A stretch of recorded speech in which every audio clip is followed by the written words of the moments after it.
Listen here, girl. I know you think it's a game, but it is absolutely not. Okay, this is the energy supplement from Just Move Supplements. That's right. It's damn near all gone, girl, and that's because I had to get that energy up so I can complete the workout, so I can give y'all this body, this transformation, get into it, okay? And I'm done working out now, so that's why we're moving on to the protein shake. Oh yes, it's already in there, girl. It's already made right here. This is the mixture of the banana pudding, the chocolate cake, and the buttercream cupcake. And you really want to be fancy, you can go ahead and add that blueberry muffin if that's what you want to do, girl. But for me, it's these three right here, okay? You put that with some almond milk, you mix it all up in honey, okay? Your muscles have gained life, new energy, agility. Get into it, okay? Just Move Supplements. Thank you very much. Hold up, Chief. Okay, don't forget about that TLC NutriBurst to get that multivitamin powder, because we all need a little extra. And child, if you want that sea moss that go down smooth, don't come up rough, okay? Get into the TLC Nautica sea moss. Yes, get that from me. And child, if your stomach hurt and you need to move some things around so you can be free, okay, go ahead and get that ISO tea down below in the description box. Get it all from me. Come on in, come on in, come on in, not come on in, not come. Sorry, y'all know I'm weird, whatever. Hey everybody, what's up? It's your girl BondyBlue. So let's go ahead. Hey everybody, what's up? It's your girl BondyBlue. Okay, follow me on Instagram and let's get into the video, right? Whoa now, what's going on, folks? It's your girl BondyBlue. I'm back for scripted TV, y'all. We have not done a scripted TV series review in a minute, but we have a few shows that I want to talk to y'all about today. We're gonna try to keep everything high level, meaning we're gonna talk about the main topics, and we're gonna discuss and see how we feel about some of these shows. Okay. Y'all, I may not be on camera. I'm gonna just go ahead and tell y'all I'm not feeling my best self, and I don't necessarily want to be on camera right now. I'm just gonna go ahead and let you see me. Hey girl, hey, how you doing? I don't really want to be on camera, okay? But I wanted y'all to see me. Hey girl, hey, okay, I'm here, okay? Let's see. I'm seeing all of you people who are here. Okay, hey, Simply Telly, Nikki, it's Quasia, Simply Simone, Baby Hayes, Deanna, Lehan Hart, Shantia, Tammy Talks, Purely Terry, Mrs. Dynasty Barnes, Brittany Mel, Brittany Young, Only One Ja, Lady J, Kimberly Johnson, Lisa, Gregory Anthony, Nona Smith. Hey, Tina, thanks for moderating. Tanya, Belinda, Jenna, Renisha, Talisha, Jenna, Sandra. Okay, Mashul. Hey, now, what's going on? Naturally Dope. Queen's Divinity, Keisha, DJ, Tamika, B. Stokes, Zaz Monroe. Hey, y'all. I appreciate y'all for coming through. I really do. So let me go ahead and pull up my notes, okay? Because we're going to start off with Insecure. Then we're going to hop, skip, and jump over to All American for a sec.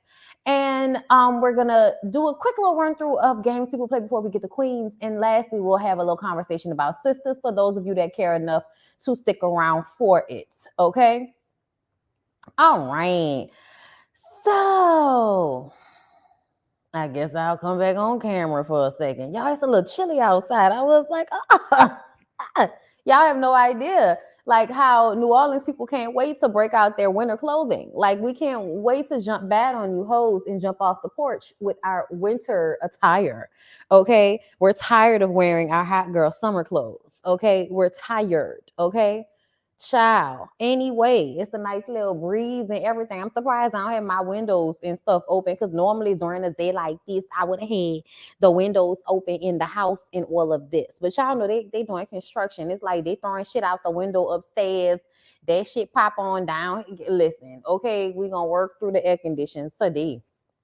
Maybe tomorrow or this weekend, we'll open up the windows and enjoy the outside from in, maybe. Okay, child, the backyard still look a mess. It's too much. All right, y'all. So let's go ahead and jump into the notes of it all. Okay. And I'm gonna jump off camera. I'm just not feeling it. All right. So y'all, there's a class reunion at Stanford. I did not know that everybody on Insecure went to Stanford. I had no idea. I also had no idea that so many Black people went to Stanford.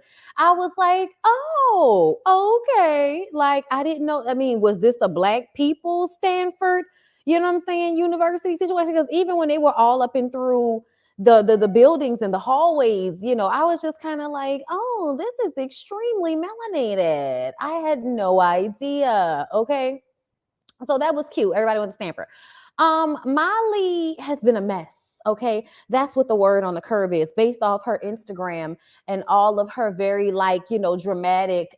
Y'all, look, me and this damn thing on my head because I had a hat on earlier, and this went over the hat, and now it's just way too warm in here for a hat. Okay, but anyway, like I was saying, Miley has been a mess. Miley been taking weird avant-garde pictures of herself on Instagram, and girl, you know what I'm saying? Get it together. She's deeply in therapy. You know what I'm saying? We're working it out. This was definitely a Black coalition event, right? I was like, come on, this is not what the whole class at Stanford looks like. This has to be specifically the Black folks, okay? But NT way, okay, moving on from there. Issa is popping, okay? Van Poppington. Shout out to the old school Nicki Minaj with a bang. Issa is popping because of the block party. Y'all remember last season we had the big block party, and then Miley came through and acted a fool and started a fight, and they thought they were shooting, but apparently that did not sully the name of the block party. Okay. I forgot what it's called, what block stand for. Child, Issa didn't know what it stood for either, so y'all gonna forgive me for not putting it in my notes. Y'all, Kelly. This season, it seems as if we're gonna dive a little bit more into Kelly. Y'all know we always been feeling like y'all have been giving us a trope. The big girl that's funny. You know what I'm saying? It's always the Monique, basically. You're giving us the Monique trope with Kelly. And it seems as if maybe this season we'll actually be getting some backstory because child Kelly dead, y'all. That's what they said at Stanford. She not really dead, y'all. See her here.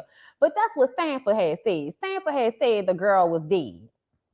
And then when they wrote about her, it was like Kelly be Kellyin. Kelly be walking around with a mean stanky leg and a purse. You know what I'm saying? Like that's all we really recall about Kelly. It really wasn't much. And at first it was funny.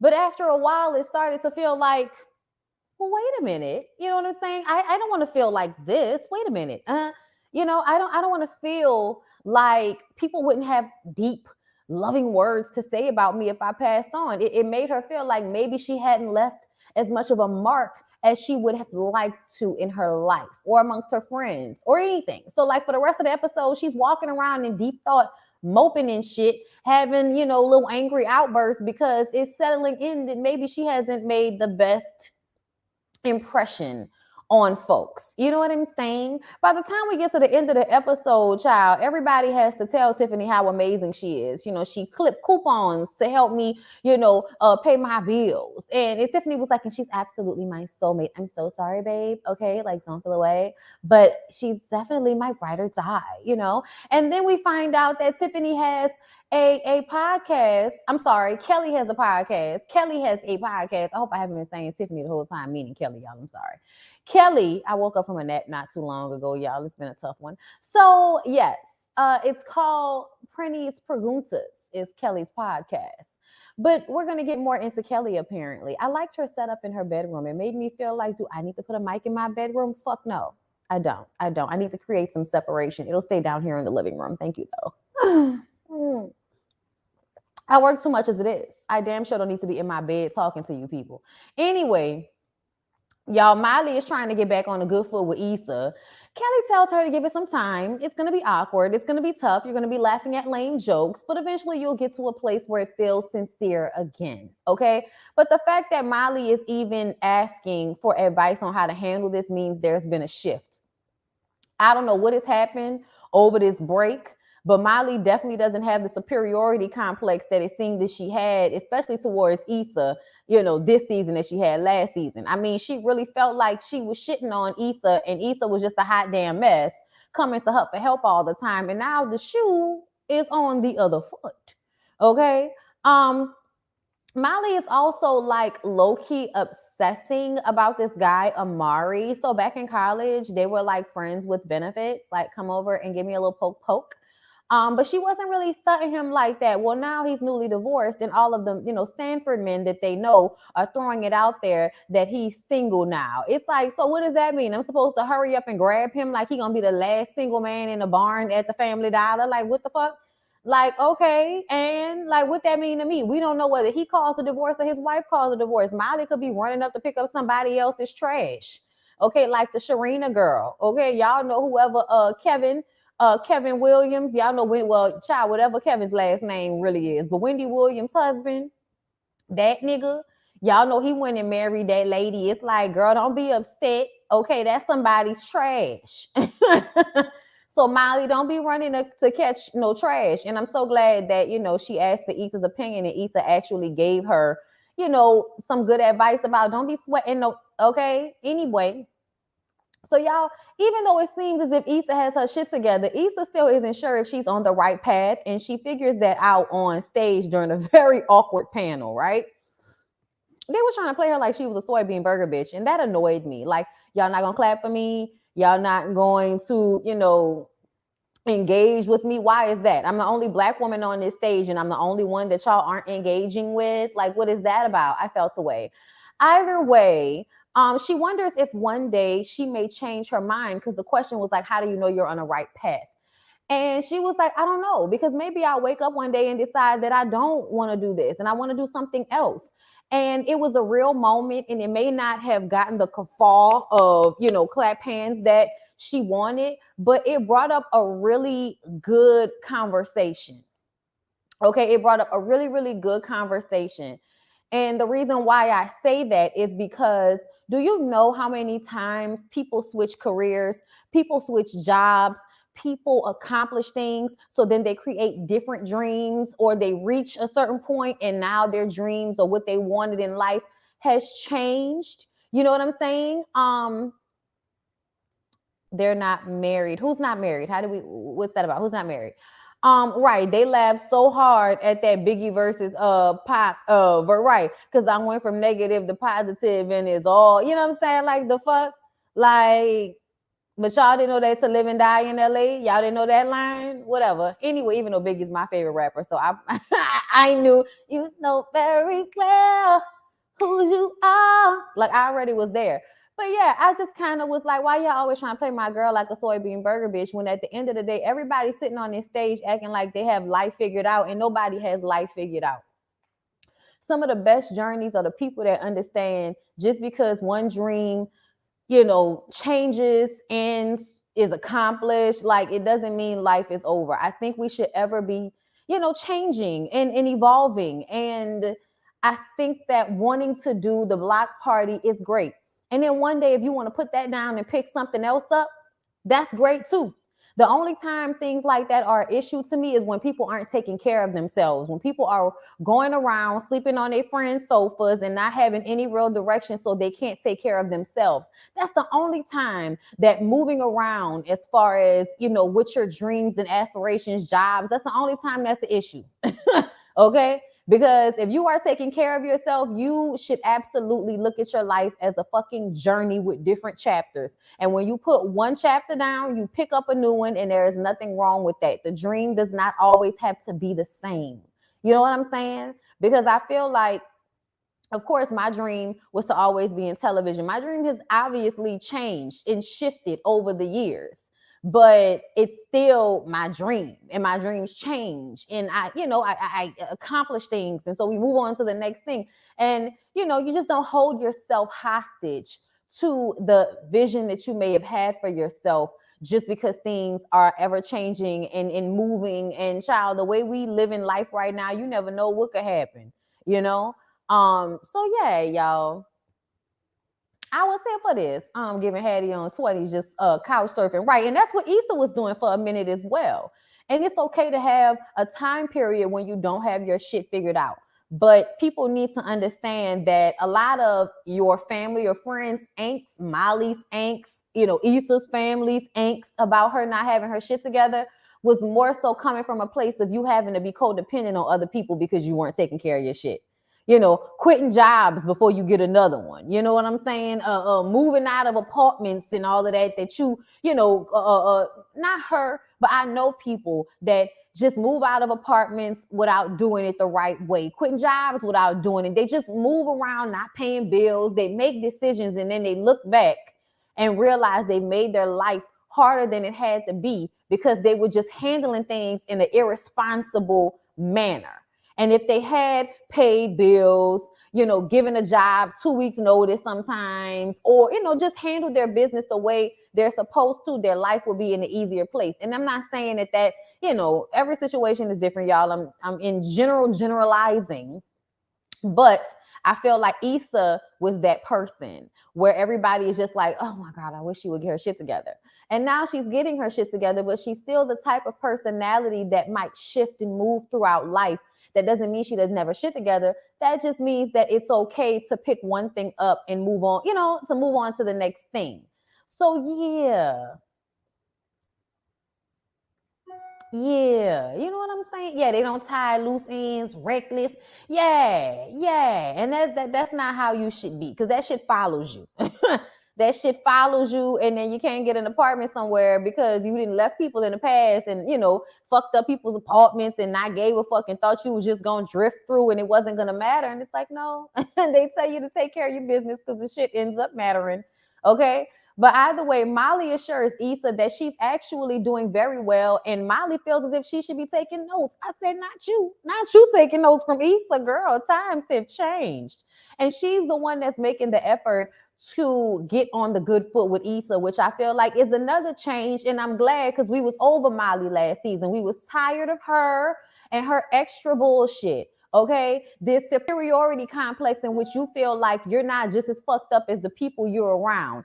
Molly is another one of those people that they have friends or people around them who they feel like are a hot ass mess to make them feel better about the fact that they got a little bit of their shit together. You know what I'm saying? So they keep friends around that make them feel better about their circumstances. And whenever Issa was doing the block party, she was starting to break out of the position that Molly had put her in her life. Okay. And so Molly was having a hard time with that, but it seemed as if Molly has adjusted because the friendship is too important to lose because, you've created a codependent relationship with your friend that's basically based on her fucking up so you could feel good about yourself. Like, yeah, you needed to get that together, Molly. Okay. They also had their friend Cheyenne robbed them down to the liquor store, y'all. Okay. So Cheyenne was the homegirl from back in the day who was in like a little rap group with Molly and Issa, right? She the hood girl. She snuck into the reunion. I'm like, how did she get into Stanford? I need to understand how this girl got into Stanford, then didn't graduate, and says she's been on tour with people. We know that's a lie. All for her to end up outside the liquor store setting y'all up so y'all can get y'all bags, y'all shoes, and y'all money stolen. Talking about anybody can get it. I'm like, girl, people like that bother me so much because it's like if I was a different type of person, like that's why I know I can't hang around people that I know. Here's what it be. Sometimes as a person that's like hood adjacent, if you hood adjacent, okay, and y'all know what I mean by hood adjacent. You got hood family members, you've been in the hood, you understand the hood, you get it, but you ain't in it. You know what I'm saying? You know that there are certain people that are too hood for you. Okay? You know this. But you might feel like, you know what? I don't want to be like that. I don't want to be like them, people that judge black folks. So you just be like, all right, we about to do some hood shit, about to have a good time. Because, hood people be a good time. And then you roll up on the corner store and end up, getting robbed by the girl. And she pretending as if she's a part of being robbed. Now, y'all notice how she walked out that store with no bags, talk about let's get some liquor, but didn't buy not a goddamn bottle of liquor when they went into the store. Okay, set Molly and Issa up to get robbed. Okay, I say, you know what? Let me tell you something. It's so good that I am not the type of person that I could have been. Because if I was when I tell you that girl would have had like, when I tell you there's a possibility that Cheyenne would have came up missing. Like, there's a possibility that Cheyenne would have came up missing. And see, just like you relied on your hood adjacent black college friends being unassuming, I'm going to rely on the police department not giving a fuck about a scamming black woman going missing.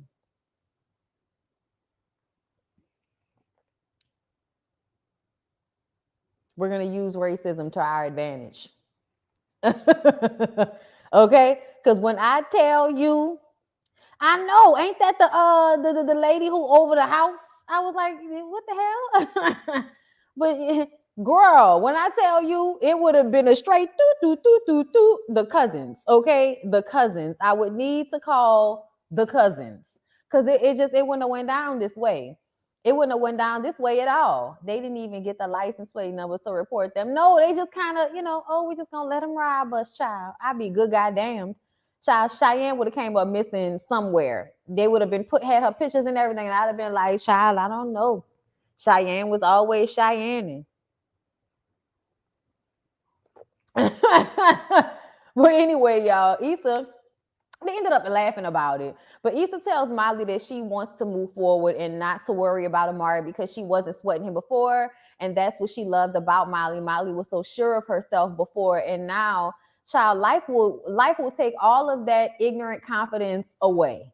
All of that young, bolsterous, ignorant confidence that you may have, child, life and white people on corporate jobs will stump that the fuck out of you. Do you hear me? They will stump it out. Oh, you high-spirited bitch. Stump, stump, stump. Okay? You are going to be a tool of the man by the time we're done. Okay? That is the goal. But anyway, y'all, everybody, had a good time at the Stanford trip. Issa and Lawrence played with our feelings because my note says Issa and Lawrence are back together until he drops her off at home from the airport. There seems to be mutual understanding, but I'm not happy. No one was happy. Nobody was happy about the fact that it seemed as if Issa and Lawrence were back together and then they ride home and then they really not back together. I didn't appreciate that. I feel like I got ganked. I feel like I got ganked. I feel like I got took. And I didn't appreciate that at all. I just want to say that I didn't appreciate it at all. Issa, okay? But we know that there's more to come of the season. So maybe there's a possibility we could rectify the situation between Issa and your boy Lawrence, okay? But that's all I got for Insecure. What y'all thought of the episode? Let me know. Okay, Lawrence got baggage. Now he hood. Now he good for an airport pickup, but that's it. That's fucked up. That man got a baby, so he ain't he ain't on the list. I want Issa to get a new man. Child, me too. But I still was sad about it for some reason, right? Put that body in a river. Listen to me, okay? Right. Didn't even report him. When I say y'all, my little dog is driving me crazy. She out there barking for no reason. Let's see. I'm hood adjacent. I try to have a good time, but keep my head on a swivel. Okay. My dad made sure my hood senses were on point. Okay. Listen, you have to. You gotta be ready and stay ready so you don't have to get ready. Okay. Yeah, we're all ready for a new boo for Issa. They definitely played us a little bit. Okay. I haven't seen it, but I wanted to hear your perspective. It's fresh, pal. Okay. All right. We'll love to hear it. Let's go ahead and move on because we don't want to spend too much time. We got a lot of shows to get through. Okay.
Okay. Child. Let's see. We back? Y'all, I'm tempted to end and come back.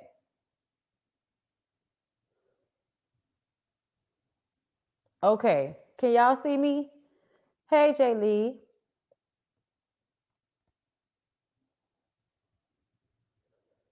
I'm wondering if I should get out and come back in. But we're back, so let's just keep it pushing. I'm sorry, y'all. There is some type of wind storm happening, and the power got knocked out for a second, and so it took forever for the Wi-Fi to reboot. I'm so sorry. Um, okay, all right, then I don't want to restart. I can just continue because I don't want to break up the recording. I hate that this happened, but child, y'all gonna fast forward through it. And then the playback people, I'm sorry. Okay, so let's go ahead and move on. Where were we? We're about to get into All American, right? Look, it happened at the perfect time. Um, yeah, Texas is out of power. Yeah, it's a windstorm. It's just so aggravating. Okay, so aggravating. Okay, so let's go ahead and get into it. So, y'all, I don't know if y'all watch All American, but All American is one of my favorite shows. I thought I was gonna cancel it. I told y'all I was tired of reviewing shows that y'all were not going to watch, and I was going to be way more choosy about the way I gave my time. Well, I watched All American and decided that I was gonna go ahead and add it to this list because, baby, the episode was good, and I forgot that we was waiting to find out if Coop had died or not. So let's go ahead and get into it, okay? All right, are we still good before I get into it? We still good? Everybody is seeing and hearing me clearly? Go ahead and let me know, and then I will get into the notes of it all, okay? So you be hearing doors closing and shit. Who is that? All right, so y'all, Carrie. Last season, the little white girl Carrie, okay, had latched herself onto Layla and was attempting a murder suicide, child. But Layla was able to talk her off the ledge, okay? However, Layla is not handling the traumatic experience well. She's not. Her dad is worried about her and he's constantly trying to check in with her. And she's like, I'm fine. Everything's okay. And, just kind of annoyed with how much he is inquiring about how she's feeling. And honestly, I was a little bit agitated with her because I was just like, okay, so what are you expecting from your dad? Your friend almost tried to kill you and you're having nightmares and sleeping on the floor. What do you expect for your daddy to do? Okay. But this all goes back to Layla really blaming her dad and not wanting to be honest with him about that. Talking about he's not going to be able to take it. It may break him to find out that his abandonment caused my problems, which left me open to be friends with a crazy bitch like Carrie that would try to commit murder suicide with me. Okay, like at the end of the day, her dad left her open because there is no way you thought that leaving your daughter to live alone after her mother died was a good decision. I don't know where you thought that was a good decision, especially like with no constant supervision, no living nanny.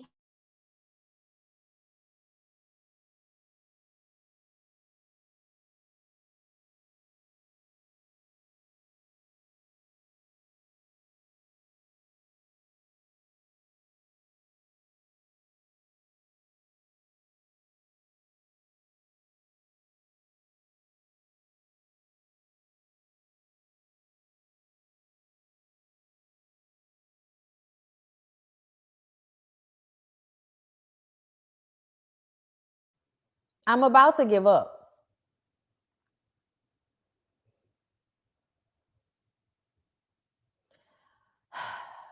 I'm sorry, y'all. I thought we was gonna be able to do this. It may not be able to happen. Um, I'll try again. I saw myself disappear for a second. I'm not sure if that's because the internet is tripping or what.